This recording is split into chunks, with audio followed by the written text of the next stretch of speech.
The old man had intended to bury himself alive, but he inadvertently dug up a piece of gold. The gleaming golden light shone on the old man's face. He couldn't believe it was real and excitedly covered his mouth. Jack abandoned his thoughts of suicide because this gold was enough for him to live comfortably for the rest of his life.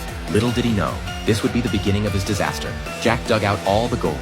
The next day, he headed to the supermarket with the gold, planning to exchange it all for cash. However, at that moment, he encountered a group of Nazi soldiers. The soldiers instantly showed sinister expressions. Jack didn't want trouble and just wanted to leave quickly, but the commanding officer stared at him intently.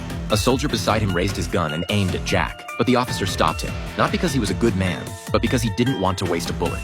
On Jack's way back, he encountered another group of Nazi soldiers. The soldiers quickly discovered a large amount of gold on his horse. Sensing danger, Jack immediately signaled his dog to leave first, because a major battle was about to erupt. The soldiers kept shooting at the dog, but fortunately, it dodged all the bullets with agile movements. Just as the soldiers were about to kill Jack, little did they know their lives had entered a countdown.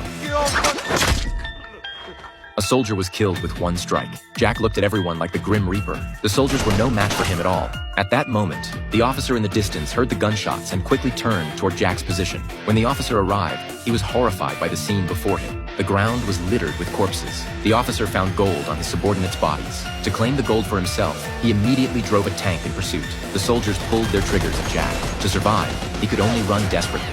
The officer observed Jack's direction of escape through binoculars. Just when he was about to catch up, he stopped in place. This unusual behavior made Jack feel uneasy. The next second,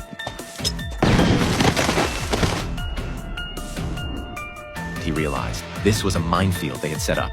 Fortunately, under his horse's protection, Jack wasn't injured. His gold scattered all over the ground. Jack hurriedly bent down to pick it up, as this was his guarantee for the rest of his life. But the Nazi soldiers had already caught up. The officer looked at the gold scattered everywhere, his eyes instantly becoming greedy.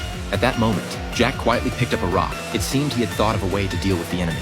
Just as the officer ordered them to shoot, Jack immediately threw the rock in his hand. The landmine exploded instantly, triggering a chain reaction. The smoke blocked the soldier's vision. The officer immediately ordered them to shoot into the smoke.